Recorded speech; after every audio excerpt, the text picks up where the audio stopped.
Merci Aurélien. Alors bonjour tout le monde. Vous avez bien dîné, vous êtes bien enlourdi. On va vous réveiller un petit peu. Attention, ça bouge aujourd'hui. Pour ceux qui étaient là l'an dernier à ma présentation des 10 trucs et astuces, j'ai renommé ma présentation aujourd'hui des nouveaux trucs presque inédits. J'espère qu'il y en a beaucoup qui seront inédits pour vous. Ça va être un feu roulant d'action pour les 20 prochaines minutes. Attention. Alors, vous savez, dans la dernière année, iOS 7 est sorti. Ça nous a donné quelques nouveaux outils pour le partage de documents. Une de ces technologies-là s'appelle AirDrop. Vous avez sûrement eu l'occasion de vous en servir si vous utilisez un iPad ou un iPhone. Je vais vous montrer quelque chose aujourd'hui qui touche cette technologie-là, mais à laquelle peut-être vous n'aviez pas pensé. Une autre nouveauté d'iOS 7, en lien avec mes propos, la suite iLife et la suite iWork sont maintenant gratuitement disponibles à tous ceux qui se procurent un appareil avec iOS 7 depuis le début. Alors, ça nous donne accès à des outils assez intéressants, comme par exemple iPhoto.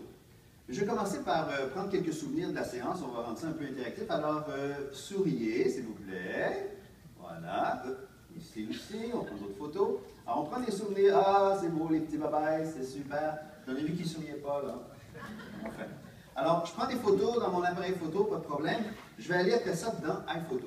Et dans iPhoto, je vais monter quelque chose que peut-être quelques-uns d'entre vous ne connaissent pas. Le journal web. Est-ce qu'il y en a ici qui ont utilisé? Ah, pas beaucoup. Alors, un journal web, c'est un assemblage de photos et qui va me permettre d'ajouter toutes sortes d'informations supplémentaires. On voit ici dans les photos qu'on a l'option de créer des projets. Je choisis Journal web ici. Évidemment, je peux donner un titre, je peux insérer des photos, je peux insérer toutes sortes de choses. Alors, je vais aller choisir des photos, dont les 2 dernières photos que j'ai prises. Et ensuite, je peux faire autre chose. Je peux rajouter, par exemple, il y a déjà un en-tête, je peux rajouter du texte. Alors, si vous cherchez des moyens pour vos élèves d'augmenter leurs photos avec du texte, c'est une façon extrêmement simple, intégrée et très visuelle. Alors, ma présentation au sommet. J'écris plus vite à 2 mains. Bon. Qu'est-ce que je peux rajouter d'autre? Je peux rajouter, qu'est-ce qui serait intéressant? Le jour, la date comme souvenir et peut-être aussi un plan. Alors, c'est à Montréal, c'est magnifique. Je peux d'ailleurs aller modifier la carte ici si je veux, etc. Et je peux décider de prendre chacun de ces éléments-là et d'en changer la dimension, même les proportions. On voit ici qu'il y a quelqu'un qui se bidonne en avant, c'est parfait. C'est un bon début. Et donc, on peut assembler cette information-là et le publier sur notre compte iCloud. Et ce que je vais vous montrer, c'est qu'on peut le partager avec quelqu'un d'autre à proximité. Alors, imaginez, les élèves sont dans l'autobus scolaire, au musée, ou quelque part où ils doivent... ce ne sera pas trop long. Ça, c'est le problème des réseaux. Hein? Ça, c'est toujours l'inquiétude qu'on a de faire fonctionner tout ça comme il faut. Parce que j'ai les mains qui branlent aussi, mon trépied qui... on va faire ce que j'ai fait tout à l'heure. Alors, l'idée, c'est que si je suis... D'ailleurs, je n'ai même pas besoin d'être sur le réseau. J'ai juste besoin d'être sur le réseau pour partager mon écran. C'est ce que je veux faire avec vous. Voilà. Et donc, après un instant, j'ai à gauche mon iPad mini, j'ai à droite mon iPad Air, et je veux envoyer à l'autre appareil mon contenu. Eh bien là, ça donne que je suis sur le même réseau sans fil, mais il se pourrait que je ne sois pas sur le même réseau, qu'il n'y ait pas de réseau sans fil du tout. Mais grâce à la technologie AirDrop, je peux le faire. Alors, je vais aller partager ici, en haut à droite, par AirDrop. Alors, en choisissant AirDrop, à ce moment-là, les participants disponibles vont apparaître. Ça prend quelques instants parce que les radios doivent se parler, se découvrir. Après quelques instants, on devrait voir le iPad mini qui apparaît. Ça a pris peut-être 10 secondes tout à l'heure. J'espère que ça va prendre le même temps tout à l'heure. Et voilà. Et donc, je peux choisir la personne qui est à proximité. Et après quelques instants, d'ailleurs, je vois d'autres personnes qui apparaissent. On voit qu'il y a d'autres monde dans la salle. Vous n'êtes pas nécessairement sur le même réseau que moi, en passant, parce que j'ai mon petit réseau sans fil privé. Alors, je vais partager ça. Sur l'iPad mini, je reçois une notification comme quoi on veut partager un journal web avec moi. Je l'accepte et il va se transférer sur l'autre appareil. Donc, très facile d'envoyer des documents, d'envoyer des photos, d'envoyer du contenu de toutes sortes d'un appareil à l'autre grâce à AirDrop, même si on n'est pas sur le même réseau sans fil.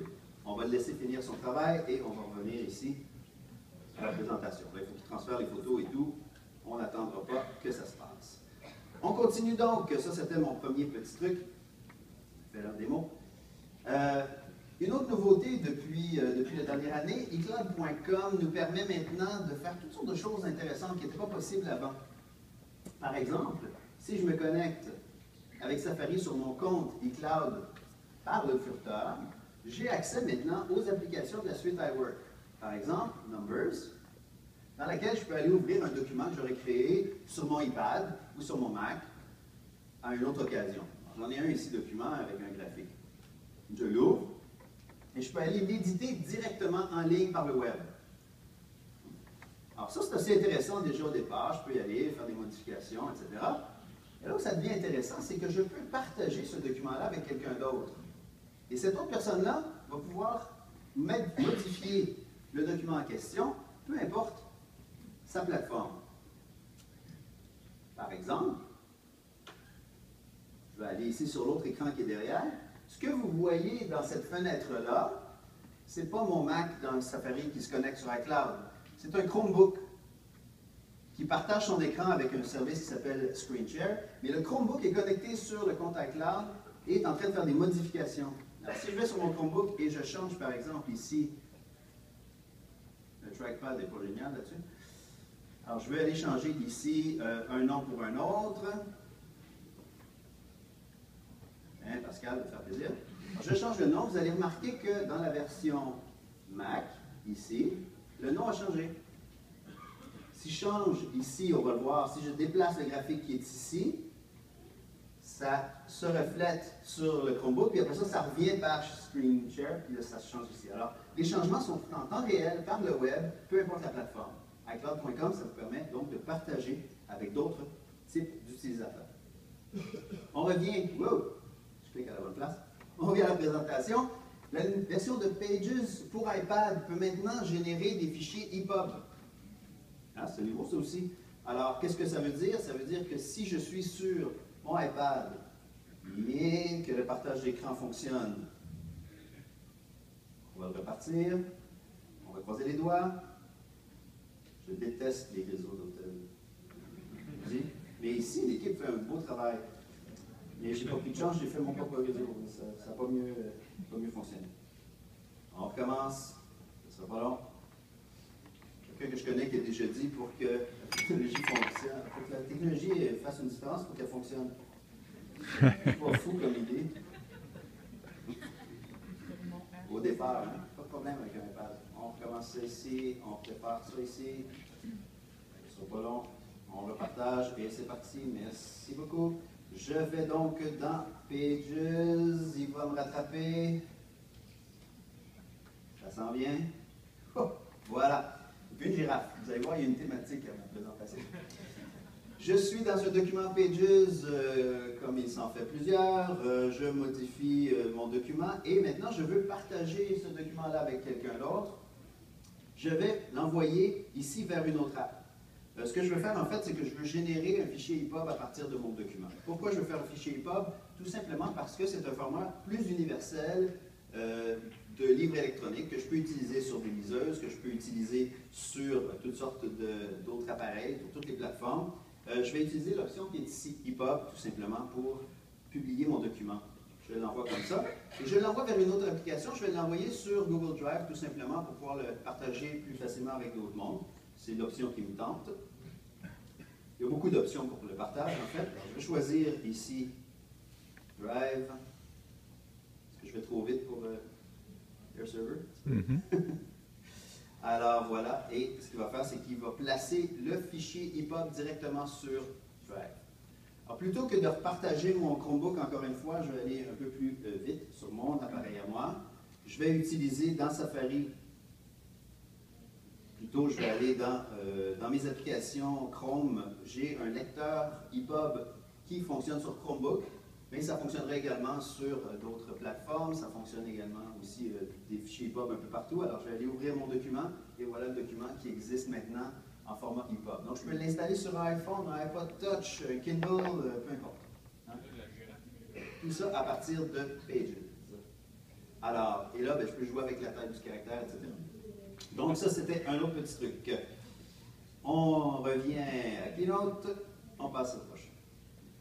Vous savez, l'an dernier, je vous ai parlé un peu du mélange du virtuel, du physique. J'aime beaucoup le côté technologie intégrée avec le monde réel. Et d'ailleurs, j'ai une petite amie ici qui m'accompagne. Je vais vous parler d'une application qui, l'an dernier, m'a beaucoup fait rigoler. Eh bien, ceux qui ont fait l'application Foldify ont sorti une nouvelle version qui est assez intéressante, qui s'appelle Foldify Zoo. Et Foldify Zoo, ça nous permet, au lieu de faire des personnages carrés, c'est de reproduire les animaux du zoo. Alors, girafe, hippopotame et autres, un Renault féroce, comme diraient certains. Et donc, une fois qu'on l'a fait, bien, on peut colorier l'animal en question. Alors, j'ai mon modèle qui est là. Je peux aller, par exemple, faire un zoom ici pour aller voir ça un peu plus de près. Je vais aller choisir une couleur pour remplir le cou de la girafe, le corps de la girafe, comme ça. Je peux me déplacer dans mon dessin et je peux aussi aller, bon, je vais tourner ici, vous voyez, on peut avec deux doigts faire une rotation, choisir des yeux, des beaux petits yeux. Alors, je vais prendre les yeux comme ça, genre, je prends un œil, puis oups, j'aurais peut-être mieux fait de... Ça lui donne un regard un peu particulier. Je vais donner le même angle de l'autre côté. Ça va être plus... Alors, vous voyez l'idée, puis là, je peux aller colorier, etc. Une fois que j'ai terminé, bien, je peux l'imprimer via AirPrint, ou je peux en faire un PDF, l'envoyer par courrier électronique. Et une fois que c'est fait, eh bien, je me fais une petite girafe en papier, comme celle-ci. Hein? C'est tout à fait mignon. Mais là, ce que j'ai aimé cette année, c'est que j'ai eu une idée. J'ai dit, je vais faire la boucle complète. Voici ce que je vais faire. Je veux la présenter, moi, au reste de la classe. Alors, comment je vais faire? Je vais le faire ici. Je vais faire un peu d'espace. Alors, je vais placer la girafe sur la table et je vais présenter ma girafe à certains élèves. Et je vais utiliser une autre application récente, StopMo Studio de l'ONF, fait par mes amis ici de WearCloud à Montréal. Une application magnifique pour faire de l'animation image par image. Alors, qu'est-ce qu'on fait? C'est qu'on se fait un nouveau projet, un nouveau film, et là, j'aurais pu prendre mon trépied, mais je vais le faire comme ça simplement pour que vous ayez une idée. Et je prends des photos, une à la fois, idéalement, comme je disais, avec un trépied. On va faire tourner Gilda la girafe dans tous les sens. Ceux qui connaissent ces livres-là, pour enfants, Gilda la girafe, c'est magnifique. Les livres en papier, là. Vous savez ce que c'est du papier? Ressources non renouvelables. Une seule feuille n'a été blessée dans la réalisation de cette girafe. Voilà. Alors, j'ai pris des photos, évidemment, on peut en prendre une série, mais je peux voir tout de suite l'aperçu et j'ai juste à glisser ici. Alors, avec un trépied, évidemment, le décor ne bouge pas, mais je peux animer comme ça mon personnage. Je pourrais amener ce film-là dans iMovie, aller créer une trame sonore dans GarageBand pour aller améliorer tout ça, rajouter une narration. En tout cas, il y a une foule de choses qu'on peut faire avec ça. Et j'aime bien cette boucle complète de l'assemblage de papier qu'on refilme après ça pour amener dans le monde virtuel. Il y en a ici qui ont déjà vu un sphéro en action.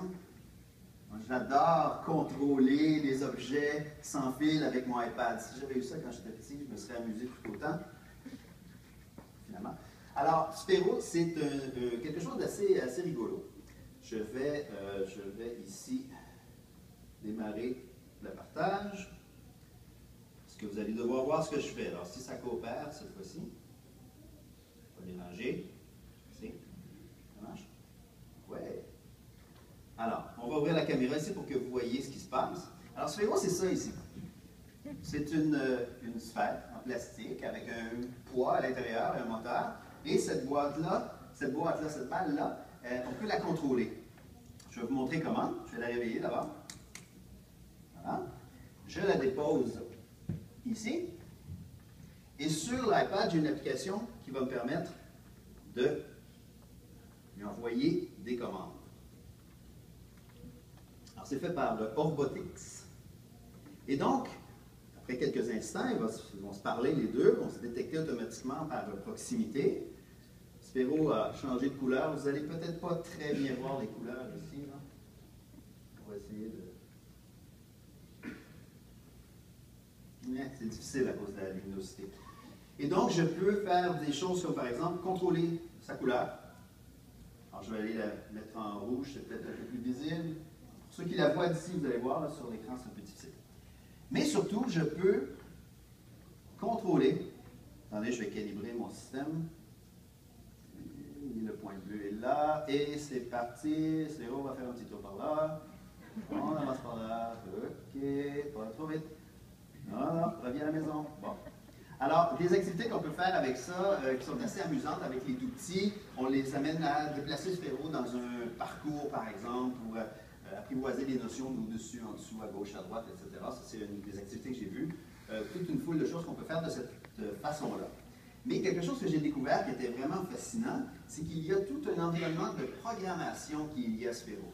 Et par exemple, une version simple de cet environnement-là, c'est un système de langage par script. Alors, si j'ouvre un de ces scripts-là, ici, on a un programme qui va faire tracer un carré au Sphero en changeant de couleur. On peut lancer toutes sortes de défis aux jeunes. Ici, je vais vous montrer le résultat. Alors, si je parle de programme, Sphero part dans une direction en rouge, change de couleur pour le vert, ça en va à 90 degrés. Ça va se rendre, il est bleu maintenant. Et, il touche au trépied, c'est bon. Et orange, et revient à peu près à son point de départ. Hein? Bravo, bravo, Sphero, bien fait, ton travail bon. Tu as mérité ta récompense. Alors donc, on peut s'amuser avec ça, donner toutes sortes de défis aux jeunes, dire, OK, il faut que tu fasses un tracé, mais toutes les lignes parallèles doivent être bleues. Après ça, on peut garder des traces aussi de ça, vous allez voir. Je vais juste fermer le partage ici. Oups, je vais revenir ici. Alors, un des exemples que j'ai utilisé, c'est qu'avec une caméra avec un obturateur roulant, hein, on en trouve plein pour l'iPad, on est capable de prendre une photo qui dure un certain temps et faire tracer le carré que je viens de tracer en couleur dans une seule photo. Donc, on peut faire du dessin, on peut faire de l'art, on peut faire toutes sortes de choses, lancer des défis très intéressants aux jeunes. Maintenant, pour ceux qui veulent vraiment pousser la programmation avec leurs jeunes, c'est quelque chose qui est très intéressant. Oups, je ne suis pas sur le bon appareil, excusez-moi, partage d'écran encore, c'est parti. Sur mon ami. Non, oui. Appareil. Excusez-moi une petite seconde. Ah, ça vient, c'est bon. C'est juste un petit délai. Alors, pour la vraie programmation, les gens disent, mais non, on ne peut pas programmer sur iPad. Voyons, c'est possible. Une application qui s'appelle Codea, qui est tout à fait fabuleuse. Codea, c'est un environnement de programmation complet pour l'iPad. On utilise le langage Lua, qui est un langage assez simple d'apprentissage, évidemment, mais qui peut aller très loin. Il y en a ici qui connaissent Adobe Lightroom. Toute l'interface d'Adobe Lightroom est écrite en Lua, alors c'est assez sérieux. En fait, le genre de programme qu'on va y retrouver peut être drôlement complexe. C'est du code, là. Pour ceux qui se posent la question, c'est pas de la programmation pour bébé, là. C'est des vraies affaires. Donc, ici, on a tout un programme avec toutes sortes de composantes. Et si je roule ce programme-là, c'est un programme qui affiche ces trois cercles-là et qui m'affiche des contrôles à gauche. Et je vais pouvoir tester différents types d'animations. C'est du code d'exemple pour apprendre à programmer. Je ne veux pas aller trop loin dans ça. Et ce que je veux vous montrer, par contre, c'est que ça peut aller extrêmement loin. Voici une application entièrement écrite avec Codea. Ici, on voit le programme au complet, là. Il y a du code là-dedans, les petits amis. Beaucoup de choses. Qu'est-ce que ça donne? Ça donne une application complète, un jeu vidéo qui a été écrit entièrement sur iPad. Si je démarre le jeu, c'est un jeu pour apprendre la programmation, ça donne bien. Et ce que c'est tout simplement des épreuves où on doit reproduire le scénario qui est en haut en déplaçant des boîtes avec un bras robotisé. Donc on va lui donner des étapes. Hein. Tu descends, tu vas à droite, tu redescends, etc. Si on regarde ce que ça donne ici, le programme, etc., etc. Et ce qui est fascinant ici, d'abord, c'est un programme assez évolué avec de l'animation, de la musique et tout. Et ce qui est fabuleux, c'est que cette application-là, elle est disponible sur le App Store. On peut aller la télécharger. Autrement dit, un jeune qui commence à apprendre avec cet environnement-là pourrait développer son logiciel assez pour produire une app pour le App Store. Donc, on parle vraiment, et tout ça à partir du iPad. Assez incroyable ici. Et donc, c'était Codea. Rapidement. Et donc, qu'est-ce qui me reste? il y a peut-être quelque chose ici qui peut vous intéresser. Alors, ici, c'est de la publicité pure et dure de ma part. Vous savez, je donne beaucoup de présentations. Je ne suis pas le seul dans la salle. Il y en a plusieurs parmi nous qui font ça. Et il y a une des choses qui est difficile. Vous remarquez que quand je manipule l'écran, il y a un point vert qui apparaît à l'écran là où je touche l'écran. Ça, ce n'est pas possible sur un iPad. Alors, il a fallu trouver une façon de le faire. Et Pinpoint Touch, c'est l'étui dans lequel mon iPad est inséré en ce moment. Il y a des senseurs supplémentaires qui me permettent d'afficher un ou deux points à l'écran et de manipuler, de mieux vous aider à comprendre ce qui se passe. Et ce n'est pas juste ça. Combien ici ont donné une présentation sur iPad et soudainement devaient entrer leur mot de passe du App Store ou de Réseau sans fil et ne voulaient pas le partager? Levez la main, il faut que je vois ça. Hein? Oui, pas mal, hein? Bien, imaginez avoir tout simplement avec votre pouce caché la caméra du iPad ou toucher la caméra du iPad. Oups, je le fais trop, je tremble trop. Et vous avez un écran confidentiel, vous pouvez rentrer votre mot de passe, personne ne va savoir. Alors, juste pour ça, moi, ça me convainc. L'autre chose aussi, il y en a sûrement ici qui bâtissent des tutoriels, des procéduriers avec l'iPad. Hein? On veut prendre des photos d'écran, des prises d'écran de ce qu'on fait. Alors, imaginez, avec Pinpoint Touch, ce qu'on peut faire, c'est que je peux peser sur un bouton et surveiller le bureau de mon Mac en arrière, une prise d'écran qui vient d'être prise de ce qui se passe à l'écran. Et je peux en prendre comme ça, toute une série, une après l'autre. Alors, si je vous explique quelque chose, d'ailleurs, ça me rajoute une petite fonctionnalité. Si je vous dis, allez dans Réglages, et ensuite, je veux que vous alliez dans Général, eh bien, une fois sur trois, il y a quelqu'un dans la salle qui va dire comment t'es-tu rendu là, donc? C'est quoi l'étape d'avant? J'ai un petit bouton pour vous afficher l'étape précédente. Alors, j'étais là, avant j'étais là. Je peux revenir en avant. Donc, j'ai la possibilité de reculer et d'avancer, de revenir au temps réel comme je veux. Alors, toutes sortes de petites fonctionnalités. Il y en aura d'autres. C'est un produit en développement. Et on a un magnifique sondage d'ailleurs sur le site web. Si vous avez un lecteur de code QR, je vous invite à le scanner ou à venir à notre kiosque le scanner ou voir avec nous ce qu'on peut faire. Sur le site web, lagente.ca, /sommet, il y a un lien vers ce sondage-là. Le sondage va nous aider à déterminer le marché potentiel pour Pinpoint Touch. Si c'est quelque chose qui vous intéresse, que ça vous prend absolument, venez nous encourager. Il va y avoir une campagne de financement social sous peu. Vous aurez l'occasion de vous en procurer un à un prix exceptionnel à ce moment-là. J'ai-tu l'air d'un vendeur de char? Un petit peu. Mais ça ne me dérange pas, c'est mon produit, j'y crois, c'est fabuleux. Alors, voilà, c'était mes trucs et astuces de cette année. Si vous avez besoin de me contacter, voici les différentes formes de contact possibles. Ça ne devrait pas être trop difficile à trouver sur les Google non plus. Alors, voilà, j'espère que ça vous a plu, j'espère que vous avez appris toutes sortes de choses nouvelles. N'hésitez pas à venir nous voir au kiosque de la Gen. Merci.